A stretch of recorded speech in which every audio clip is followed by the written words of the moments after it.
happiest of mornings to you all, or the evenings or the afternoons whenever you're watching. I'm Victoria, a content creator living in Scotland, Edinburgh, and I do videos about my life in Scotland as a content creator, photographer, a lot of wellness bits and other travel bits and bobs. And today is the most exciting day of the week because, well, it's a Sunday and it's currently 6:25 and I'm doing my first solo Munro. Well, I'm doing it with my dog, but I'm on my own as a human. And I'm taking you along with me. I haven't done a vlog on Munro yet, but I've just wanted to do it for such a long time, and I thought doing it on my own is actually perfect because it's just you, me, and Leo, my husky. So today we are trying to do 2 Munros. It is February, so it's like one of the colder months to do Munro. The weather at the moment looks very clear, and it's due to be clear for the whole day, which is the best day to do Munro. Views are almost guaranteed, but because we live in Scotland, things might change very quickly, but I'm hoping it will be clear. It was clear yesterday, it was clear during the night, so that usually means, you know, like we're on a good stretch. So let me tell you what Munros we are doing. And I'm not Scottish, so I will not be able to pronounce these as what is the right way. So what I'm using today is Old Trails app. I kind of found it very randomly. I think one of my friends recommended it. So it has all the trails for hiking and stuff, and I think you can use it for like running as well. So today we are doing Beinn Narnain and Beinn Ime. Yeah, this is what it says. So it's titled as hard, but to be fair, no Munros are titled as easy because it's a hiking app, so that's kind of like what you need to look at. We have a distance of 14.2 kilometers and an elevation gain of 1,257 meters, which is actually quite a lot because some of the other Munros you can do, they're like, you start a bit higher, so you have less elevation to gain, so this is quite a lot. It is a circular route. I prefer a circular route because I get bored fairly quickly in terms of like hiking and stuff, so I just like seeing different things. But if there's no option, obviously we will do a straight route. It doesn't give you an estimated time here, which I don't know why it doesn't. So sometimes it does, and it's good to see. But what is good about this app is that if you get like a paid version, you can download it offline. There's like loads of other perks, but I've been using the free version for quite a long time, and only yesterday I decided to pay for the full version because I'm going on my own and I'm not taking chances on my like GPS not catching it. I'm just going to let Leo in because he's crying outside. Okay, so overall the reviews, there's lots of like reviews of people who've done it before. People say great walk, nice clear path, maybe a little bit steep to start with, which is all you can see. On the map as well, people say like whether it's easy to park, whether it's dog friendly, crowded, not crowded. So there's lots of things to know about when you're doing the Munro. When you're doing the Munro in general, I would say in winter, maybe autumn, because some of the car parks are quite small or there's no car park, so you have to sort of like park on the side of the road. There's always information here. One thing to know, if you're doing the Munro in summer, I would personally recommend getting there as early as you can, maybe like for a sunset or just after, for a sunrise or just after, just to make sure that you do have, you know, the peace of mind that you're going to have a parking space. Because the majority of Munros I've done so far were during summer, and it was only last February that I've done 2 during winter with lots of snow. So this will be these 2, if we do 2, my 8th and 9th Munro, and this year I have a goal of doing at least 10. And I'm also doing the West Highland Way with my best friends, and we might be doing Ben Nevis at the very end of it, but we will just see how we feel because you never know. I'm by no means an experienced hiker. I consider myself a relatively fit person, although like dipping in and out. But most of the time I am a fit person. So I used to hate hiking and now I love it. Don't ask me how that happened, it just happened. Maybe because I moved to Scotland. I'm originally from Ukraine, and me and my dad used to hike when I was in my early teens in Crimea, which is very different kind of like hiking. We were camping, you know, the weather is almost always great. So this is very different. But I'm just going to show you what I'm wearing because I think kit is quite important for when you're going hiking in Scotland, especially in winter months. Because when you start in Munro, will be my one temperature, there will be no snow, and then you're almost guaranteed snow at the top as you're hiking. So for my top, I'm wearing a regatta outdoors, just like a simple thermal top. Underneath I have a simple Nike bra, and then for my leggings I'm doing, these are Acai also thermal leggings. I've had them for quite a few years now, so we'll try and like find everything I'm showing you today and linking down below to find your gear. So for my jacket, I have this number from Adidas, which is again like a winter thermal jacket. It does look like it's very thin, and it is, but the layer that it has inside, it just keeps you like super warm and toasty. And sometimes I even get quite, like I do get quite sweaty usually, and this really like keeps me quite warm, but it's also like really lets the air out, if that makes sense. I don't know if they will still have that, because it's been definitely like at least 3 years since I got it, so I will try and find something similar if there's nothing available. Then for my shoes, I have these currently dirty Salomon shoes. They're like lightweight hiking shoes. I'm not a big fan of hiking boots. I had a pair of hiking boots. They were just too heavy for me, and I didn't feel like they weren't making my job hiking easier. So I opted for something that's lighter, that's also easier to dry. You can just chuck it in the washing machine. Yeah, I will link them also down below. I bought them about a year ago, so, and I'm super happy with them. They were quite an investment. They were like well over £100, but super happy with them. And they have really nice grippy soles as well. So I will need to buy a new pair of something for the West Highland Way, because I don't think it's a good idea to rely just on one pair of shoes, in case you like get blisters, not because the shoes are not good for you, but because if you walk in so much in one shoe, it's just going to happen. And then I'm just taking a hat, a neck snood, or whatever you call it, and a pair of gloves. And then also with me, I don't think there will be any rain today, but again, you never know. I'm taking these overpants, which are like 100% waterproof. These are from Decathlon. They're like super simple. They were definitely like under £15. So again, we'll put it down below. And then I have a very simple backpack too. Once again, I'll need to buy something a bit more practical, I guess, but it still fits. I have a hoodie to change in after the Munro. I have another pair of socks just in case. What else do I have here? I have another pair of trousers, which are Gymshark. I usually use them for like going on a short hike or going out with my dogs, just to change. And a very good tip that one of my friends who's done like 50 Munros told me: if you are driving and if you have space in the car, take a pair of slippers or a pair of like Birkenstocks or something like this with you, because when you're done hiking, it's whether again your feet are soaked or they are just tired, slipping your feet into a slipper or like a Birkenstock feels very nice. And take like a different pair of socks as well, so that the drive home is as pleasant as possible. It is honestly life changing. When I tried it for the first time, I was like, oh my god, because your feet get so relaxed, and it's just, yeah, I don't know why I haven't thought about it sooner, but I have been doing it for a while. Next, what we're doing in terms of food. So I packed myself a sandwich yesterday. It's like a pastrami homemade sandwich, which I'm actually really looking forward to. I usually have my food like at the top if the weather allows it, or just like find some hiding spot to have my food with a view. And then because I'm taking Leo today, we are taking some treats for Leo, because obviously it's a long hike. Leo is a very fit husky. He has done 20k walks with me, and then obviously he was tired, but he would never slow down.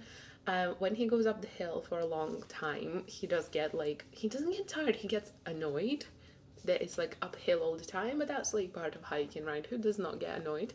So I'm confident Leo will be absolutely fine. It's also his second Munro, or second and third if we do two. So we'll get some treats for Leo, and then over there I've got loads of water. So I'm taking a Stanley cup with me, or Stanley bottle I guess, with me. And then Leo has his own bottle, and then I'm leaving this in the car so that I have more water when I come back. And now other food bits. So my sandwich. Then I've got this chocolate protein milk. I always take either like a protein yogurt or protein milk, and because it's easy to drink and you don't really have to stop too much. And then I've got these oats to go. I haven't tried them before, but I thought it would be perfect. There's 2 bars, so it's just like a thing to pick me up or even have on the way there. I already had my breakfast. I had a chia pudding with banana, which fills me up for quite a while, but as soon as you start climbing you just get hungry, so that's kind of how it goes. And then I'm taking 2 gels with me. Now I have never taken gels on the hike before.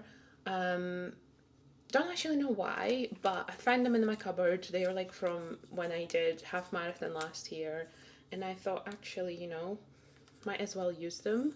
I've used them before, so I'm confident they're not gonna like give me a sore belly or something. And then I have a little electrolytes tablet for after as well.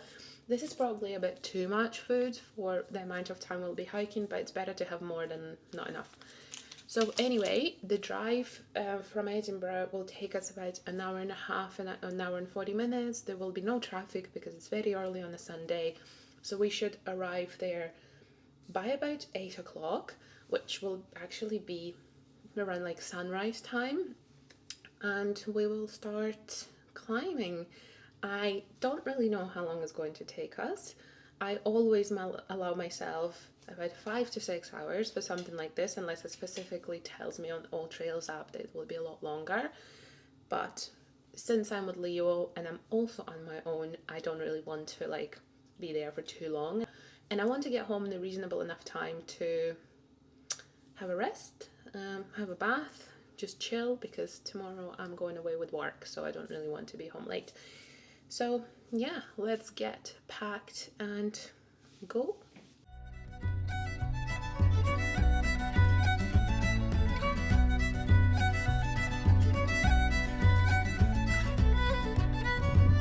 Ready?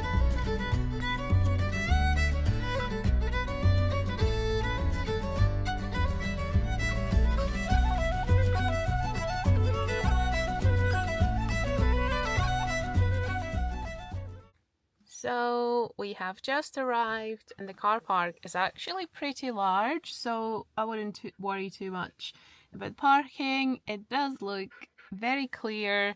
The sun is about to peek through those hills and it's just insanely beautiful, so I'll see you shortly.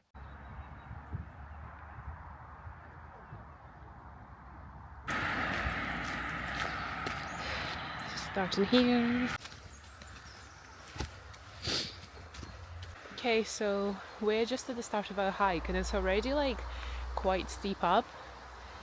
Never happened before. I'm literally like a few 100 meters off the road, but it's really beautiful, and yeah, we'll see how this goes. I will keep checking in with you guys. The weather looks amazing, it's very clear, there's no wind, so actually could not be better for a Munro, but the path is a bit confusing. Like, is this a path? So yeah, I'm just trying to see on the map, because according to All Trails we are on the path. Yeah, there we go.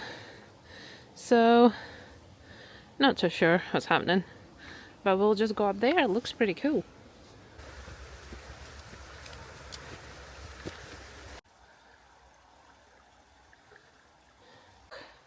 Okay, I tell you what, we've only done about 150 meters elevation. I'm already fed up because the path is just ridiculous. It's boggy, it's muddy, it's steep as hell. Like, me and Leo are like, what the hell? Doing lunges all the time. Enjoying it, but I did not quite expect it. It's like, we're still in the woods, we're still so far away, but a humbling experience, I tell you.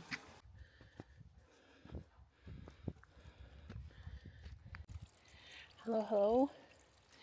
I've taken up my hat. As you can see, it is really warm, and I would say that we are about 300-meter elevation.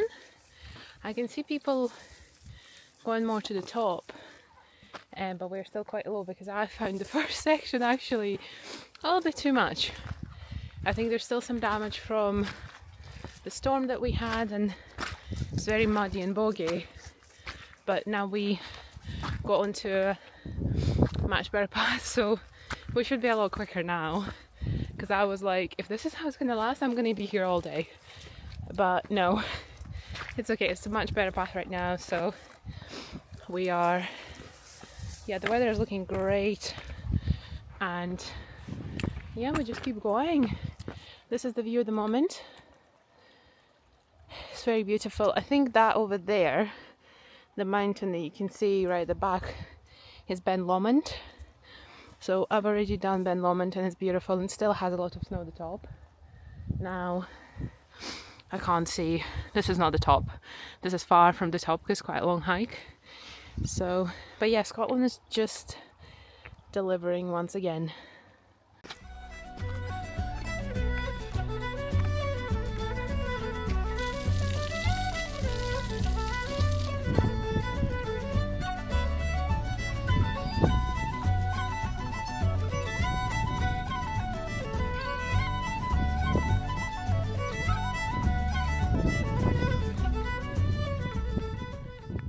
Hello. So this is a little check-in at 600-meter elevation. We still have another 326 to climb, but it looks like a longer one, so the amount that we've just done for 600, the length will be the same for 300, which should mean it's a bit easier, but we're just stopping for a little break to have some water, to have a snack. We've been going for like an hour and a half. We're taking lots of breaks and stuff, but we're not in a rush. The weather's great, although we do have, there's Leah's water, come on. Although there is a big overcast cloud coming on, and I'm just hoping we'll be able to make it to the first top before it kind of goes over us, but maybe not, because it looks quite, yeah, it looks quite intense, but we'll be okay. So we got some dusting of snow. Unfortunately, we did see a dead sheep body, like very much disintegrated already. Obviously not going to show it to you guys because it's not nice. So far so good, the views are amazing, very happy with the route. The first part, as I said, like the first 100 meters of elevation, I feel like I probably went off the path, but I did go according to all trails, so I'm a little bit confused. Do you want some more water? Leo is doing super well, and I'm doing fine as well, so overall all is good. Leo's going to have a sausage, and I'm going to have an oat bar to get us going, and then when we get to maybe our second top, depending on how I'm feeling, if I'm hungry, I'll have my sandwich. I'm actually, you know when, come on, well, this is what happens with Leo, no, what if I break it?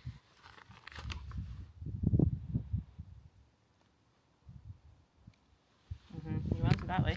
How dramatic.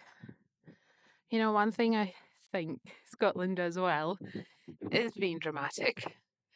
The weather's really turned. I'm a bit worried about what's coming up behind there, because this is the way the wind is blowing, but it's fine. We are dressed for the weather, and this way is still looking beautiful. But yeah, we'll keep going. Yes, Leo, keep going. Leo's like, I'm fed up. As expected, there's lots of snow on the top, and it's cold. It's snowing now. So exactly what I said to you guys at the beginning, about how it could change quickly. There's not a like spell of sunshine at all. Clouds all over, not just all over the mountain, but also the valley. So yeah, but we are right now at exactly 100 meters elevation. Oh, under the first Munro.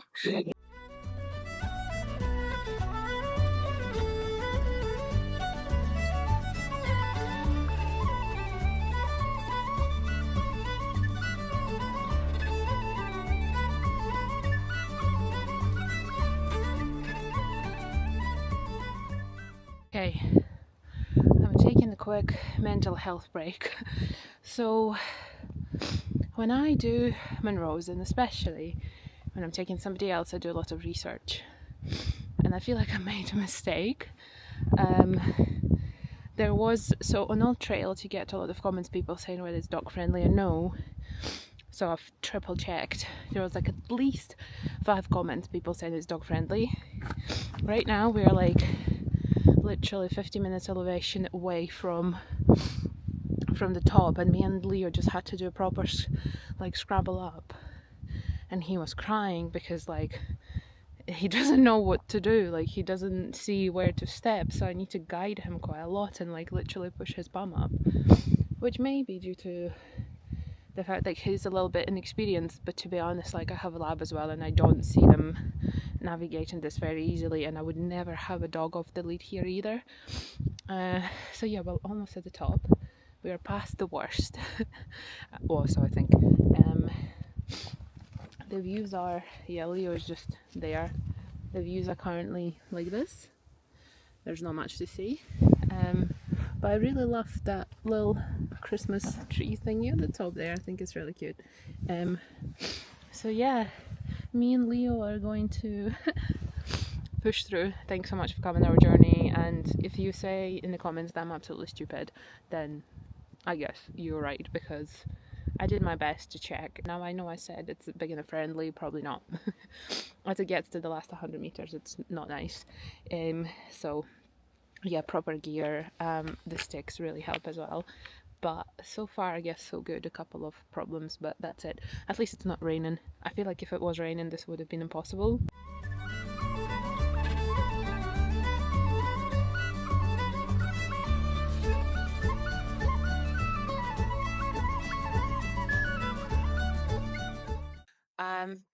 Old Trails says go right. However, I don't see a single human like footprint here. All the footprints are going left. So I'm just going to trust people who already been here today or yesterday. And yeah, it feels like we're on a different planet right now. And I think that's why I like it so much.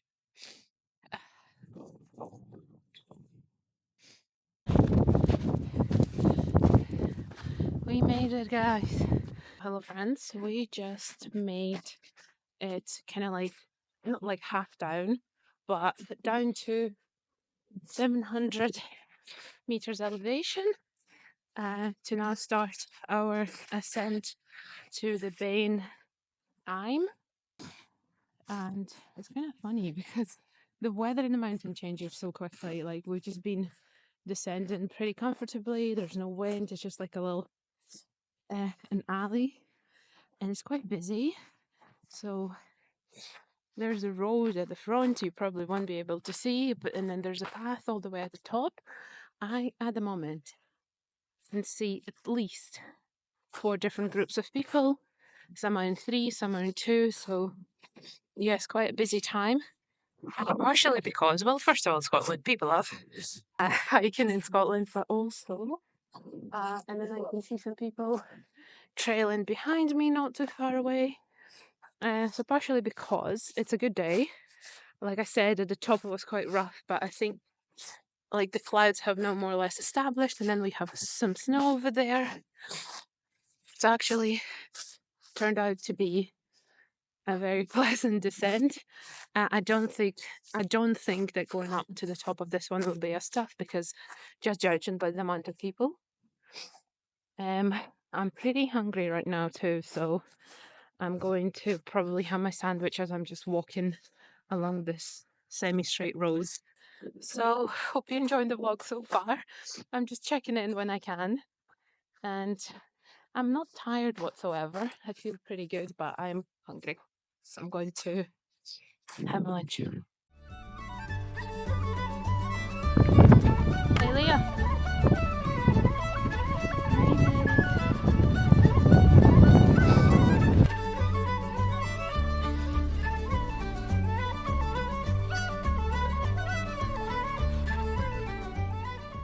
Okay, hello there. I just finished our descent from the second Munro, and now we have about a 7k walk back to the car through the valley, which will be really nice.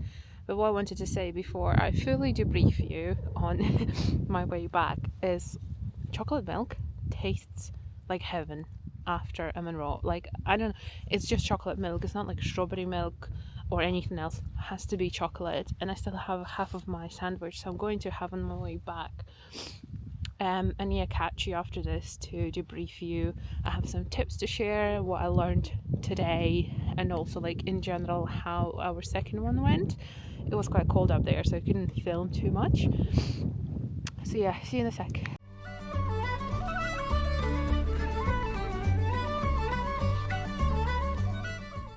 Okay team, first part of our debrief whilst I'm walking down.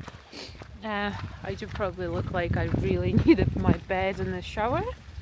However, I still have another 5k to walk back to the car, but it is just a chill walk all the way downhill.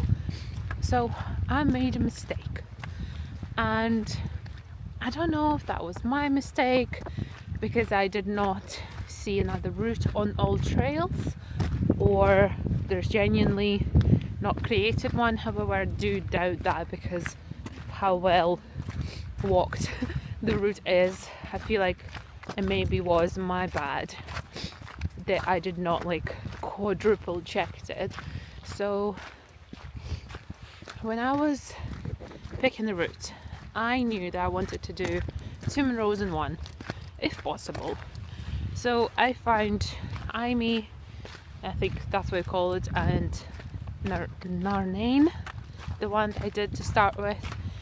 So they're two together next to each other, 14 kilometers in total, which didn't seem too bad. Elevation was quite high, but I'm not the one to be put off by elevation. I'm more put off by the distance. You know, if it said like 30k and that elevation, I'd be like, ooh, nah. But anyway, so the path we took up to Narnain was challenging, to say the least.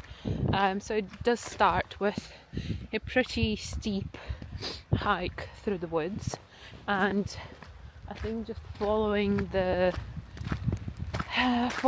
storm, there's a lot of muddy paths. There's also now a lot of ice because it's since then got a lot colder, and generally like we really struggled.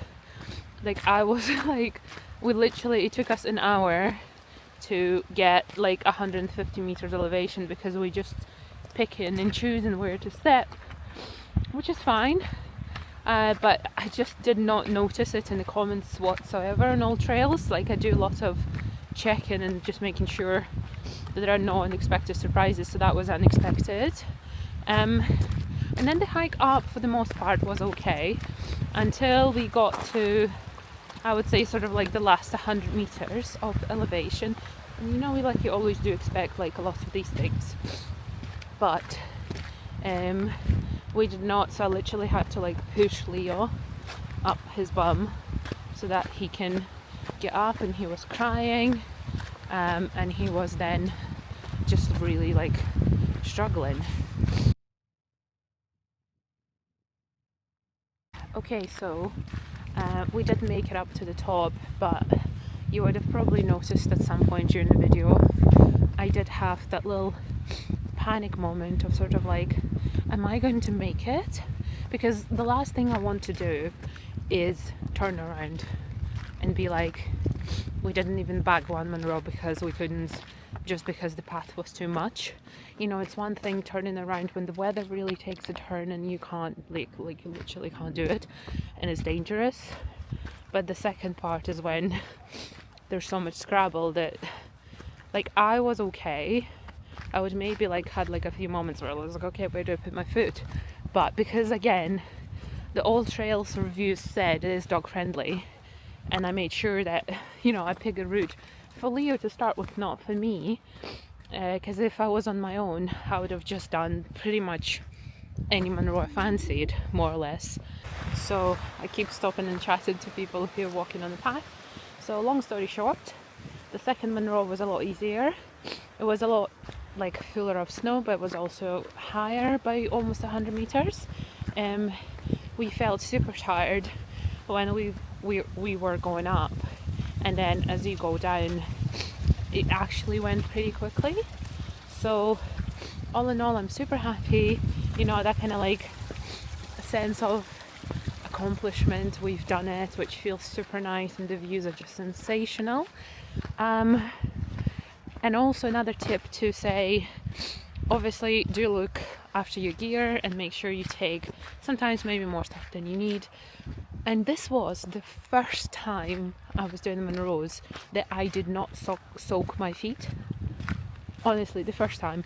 Every time I do it, there's either like a huge puddle, or there's like that much sort of like wet snow or bog or anything.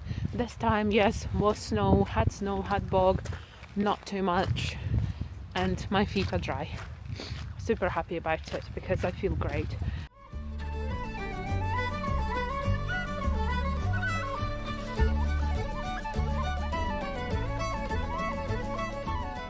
Leo just keeps getting compliments from lots of other people, which is always lovely because he's a gorgeous boy. Can't argue with that. So as I said, super happy with how it all went. Yes, it was challenging, but we made it. We had a mini mental breakdown just inside my head without crying or anything. So yeah, it was tough, but we managed, and that's one of the things that I have to share about Munros. Yes, it is great exercise. It is a great way to discover Scotland. It is also a great way to bond with your dog if you have one, and if you're able to take them on, it doesn't have to be Munro, you know, like a hill walk or a valley walk or something like that. It's always super nice for them and really good for you, for your mind, for your body. And the final tip, well, not tip, kind of like thing about it all is the sense of accomplishment when you finish the Munro. Because if I'm the person who overthinks a lot and I have like a lot of thoughts in my head, but when I'm doing the Munro, my mind is quiet. The only thing I would think about is like, oh my gosh, this is super tough, and yeah, how do I, you know, present in the moment, thinking about what's happening right now. And yeah, I hope you enjoyed this little trip of me moaning maybe at one point. But all in all, it was very nice to, you know, have my camera with me and have you guys on this journey, because first of all, I don't think I could have done it without Leo, and like I wouldn't go on my own, completely on my own, I don't think so. So I would either go with just Leo or like with a friend or a few friends.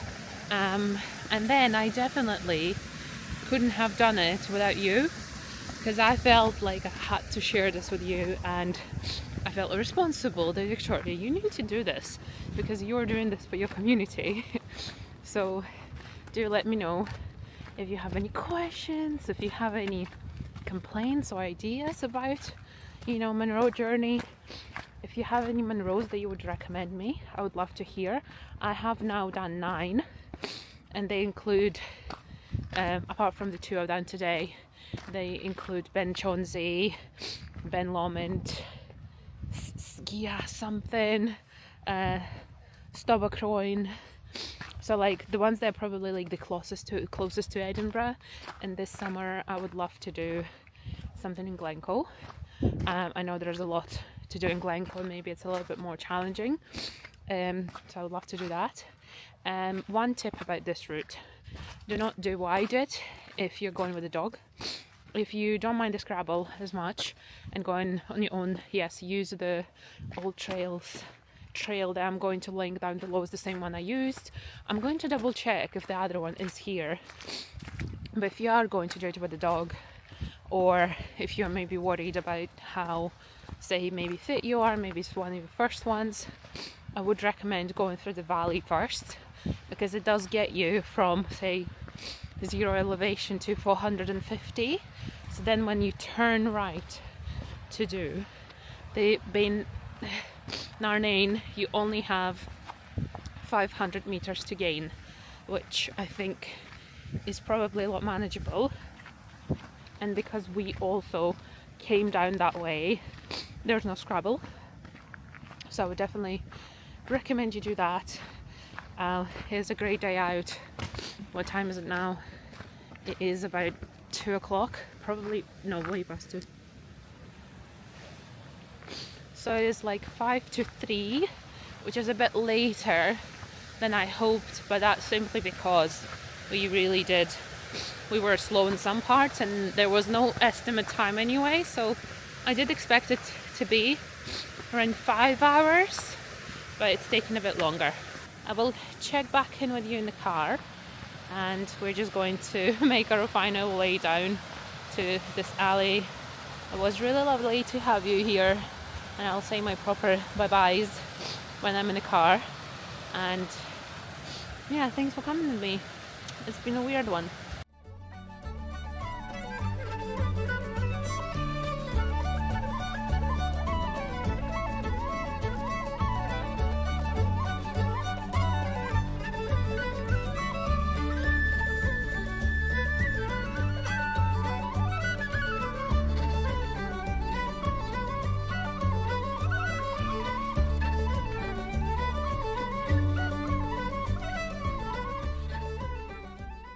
Okay team, that's me back in the car. So actually the walk back took a lot longer than I thought it would, and I'm going to take my words back about heading the valley way, because it's definitely a lot longer. So there's like a woodland road that just keeps zigzagging with like some stones, some mud.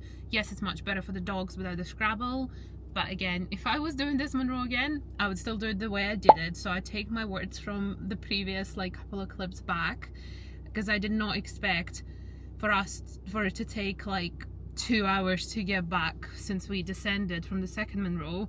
So my total time was actually, yeah, my watch has died. But according to all trails, my total time right now is, well, I've already been in the car for about 10 minutes. It's currently 7 hours, 11 minutes. But if you also, I don't really pause my hikes, because I just don't really want to fiddle with like, you know, taking my phone out and stuff. So in total we did 14.7 kilometers, and a total elevation gain is 1,305 meters. Take it or leave it, the time in total, if I like minus all my breaks and stuff, is probably going to be around 6.5 hours, somewhere between like 6 and 6.5, because when we descended to like the meeting point of the two routes for both Munros, from the second one we were like at 5 something. So I'm going to like do my feedback on all trails later on, because there's a lot I want to share. So yeah, I'm gonna pause my Strava as well. I'm tracking, I'm obsessive with like analytics, so I track it all there. But what can I say? Really good day. Now I have about an hour and a half drive back home. Yeah, thanks so much for coming with me. I hope it was informative enough in a way, like how does someone average in their late 20s does a Munro. I'm not an athlete, just someone who likes to be active, but I could be a lot fitter as well. Really enjoyed it. I'm happy I did it with Leo. I'm happy I did it myself. It was very like a learning experience for me in terms of like how to do a Munro on your own. I did not struggle as much as I thought I would, like mentally. I think I was just because I had Leo, I was focused on his well-being and like making sure that he had enough to drink, that he had enough to eat, that I would like help him when needed. Whereas I feel like if I was just on my own, I would get spooked a lot by just like things that are not even there. Because at one point, like, everything was pitch white, if that's, you can say that, and then on the way back to the woodlands it's a little bit dark there. So yeah, as a woman on your own, I would maybe not recommend doing these two, because I feel like, yeah, if you're not scared of anything, of course, but I feel like I would get spooked if I was doing it on my own. But I met lots of people on the way back, to be honest, not so many on the way up for the first one, probably because of the route I took. But regardless, really enjoyed it. I'm going to be absolutely like very tired, but by the time I get home I'll take a bath and I'll pack my bag for tomorrow because I'm going away for work. But overall, a very good way to spend the Sunday, and I think the weather delivered. There was no rain, there was no like super strong winds. Obviously you expect it to be windy at the top of the mountain, and there was a bit of snow at some point, but overall very good weather for February. And that's kind of like, I kept tracking it for the whole week to see like what's going to be like, because I wouldn't have gone if it had said it would be like snowing or raining. It's just not worth it. So yeah, that's my solo hiking experience in Scottish Highlands around Loch Lomond. So I hope you enjoyed it. Let me know what you thought. Let me know if you have like any questions, any feedback, because I will probably be documenting more of my hiking experience as well on this channel.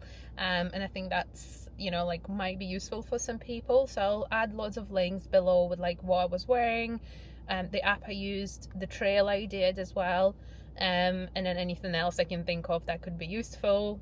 A little pinpoint for the car park. The car park is really big here. You do have to pay. I paid £5, but I did only pay until 2 p.m. and now it's 4. So I was late, but there's no penalty on my car, so it's all good. Obviously do not skip and always pay, because that helps people maintain these car parks. There are no toilets here. Thankfully I did not need any, but sometimes it is an issue. So yeah, if you feel like, right here there's like a little town opposite this lake, literally 2 minutes away, so you can always drive into some store, or there's a petrol station literally right across here, so you can find one if you need one. But there are some places where you just have to go to the bush. It's natural, it's okay. If you're doing the Munro, if you're hiking, if you really need it, you just have to do it.